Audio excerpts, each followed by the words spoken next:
Hey guys, how's it going? So in this video we are going to talk about Workhorse Update. So just recently Jack Spencer came out and made a video about Workhorse, and so has a lot of YouTubers. A lot of people talk about Workhorse overall, and you know what, at the end of the day, it's not, retail investors don't move the market at all.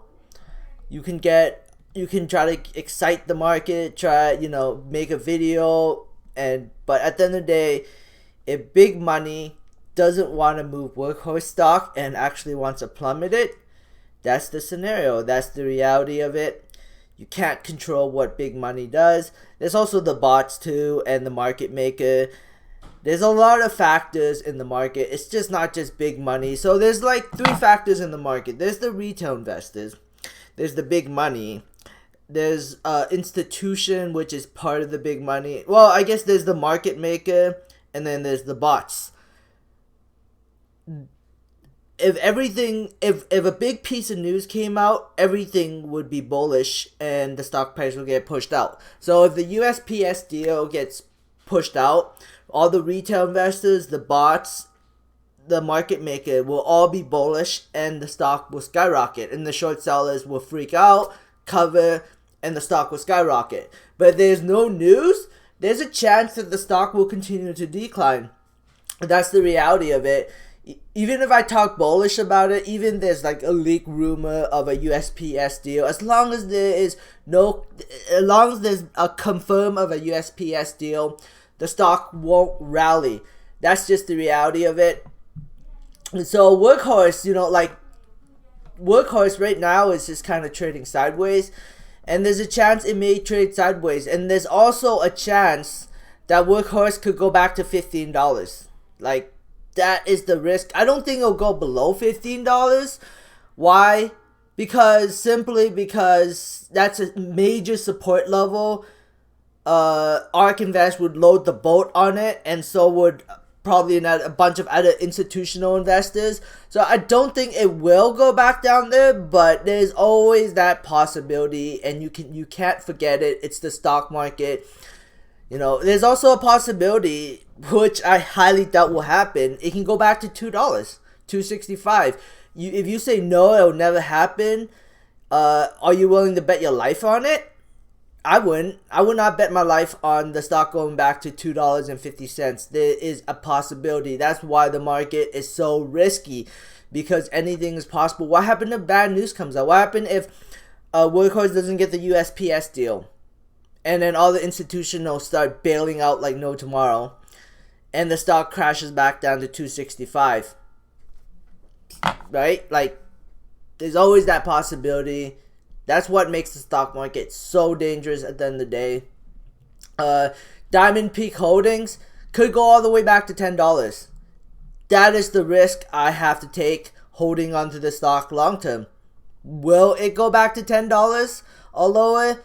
Probably not, because it looks like a very strong chart right now, so I don't think it will. But there's always that possibility. And what happened? So Diamond Peak Holdings, what happened if the contract doesn't go through, or they don't merge with Lordstown? Well, I think the stock price is probably going back down to $10. Probably gonna crash hard. So that's always that possibility. So do be careful when investing into a company. Don't put your life savings in it. Realize that you can lose all of your profit, and you can lose all your money. That's why the market is dangerous. That's why everyone says that they're not a financial advisor and everything has risk, and that's why everyone has a disclaimer, because the market is dangerous. Anything could happen. Just look at Aurora, for example. If I told you Aurora was going to go back to, $4 or back to 30-40 cents, people would laugh at me. Especially if the stock price was sitting at, $108. Before the split, it was like $13-14. If I was telling you the stock would go back to 50 cents, no one would believe me. But it essentially gone back to its all-time low, which is, $4 or $5. and it could even go lower. That's the dangerous part about the market. The SPY right now is bullish, but you never know, right? Big news could come out and could tank the market, which would drag everything down. I mean, we have the election coming up. Right now, the market looks bullish.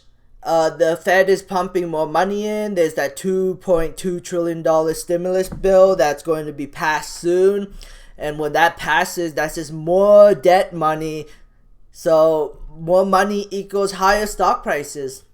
And that's the reality of it.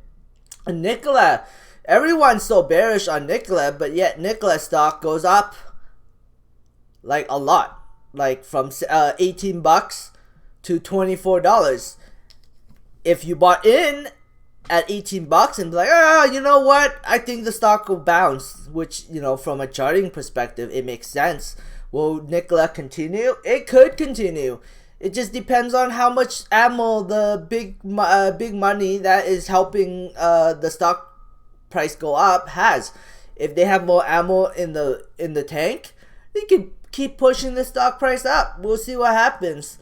GameStop. Even if I'm bullish on GameStop, there's still a chance that GameStop can go back to $4. I mean, I think a lot of people would load up the boat on GameStop at $4. So that's the reason why I don't think it's going back down to $4. And I don't even know why short sellers are hanging onto the shares. Maybe they think the stock market's going to crash, and that's why they're holding on to their short position and not covering. Maybe that's a possibility. Churchill, you know, only up 2 cents after hours. Churchill could drop below 10. I mean, as a SPAC, it shouldn't drop below 10, but, you know, it's always a possibility. The lowest this thing's been was $9.72, so it's always a possibility. Rocket Company had a really nice day today, up 54 cents after hours. GMHI is looking attractive, but it could go long lower. Janus Brands is up 4 cents after hour. I mean, went up 4 cents a day. Neutral after hours. Nano Dimension is up 4 cents after hours. SPY is down 10 cents. The Rocket Company is up 54 cents, 2.38%. Solo is down 2 cents. Solo is a waiting game for either management will come up with some kind of grand news or the deliveries of their vehicle, which could happen very soon here. Well, let's hope. The SPY right now is slightly red. I already talked about the SPY. Platinum, Piedmont Lithium Corporation up 79 cents. Virgin Galactic Space is down 10 cents. Trine, it seems to be holding a nice support at $11, but we'll see if like there's also a possibility it can go all the way down to like $10. That's a big possibility. I do have some call options on it, which no, I'm kind of regretting now because the stock hasn't moved. But who knows? Maybe I'll get lucky. Nikola is down 26 cents, 1.08% after hours. I already talked about Nikola. Wow, why do I have so many of the same things open up in tabs? That's whatever. Diamond, I already talked about that.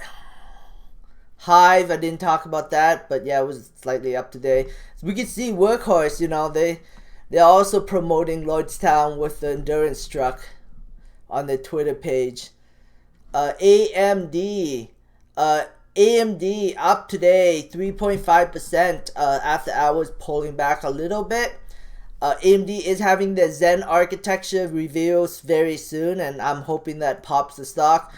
Platar Technology Incorporation down 4 cents after hours. Aurora is holding its ground, not really moving too much. Canopy up 5 cents. Afria up 3 cents. Oh, nope, neutral after hours. Harv today down 4 cents. Liberal Health Science trading around 48 cents. Very today had a decent day. Man, decent day. What's this? GameStop again. Solo again. ACB again. Multiplan again. Man, I wish I should have been a little bit more organized before I made this video. But anyways, that is it for my video. Thanks for watching. Subscribe for future updates and have a great day. Bye.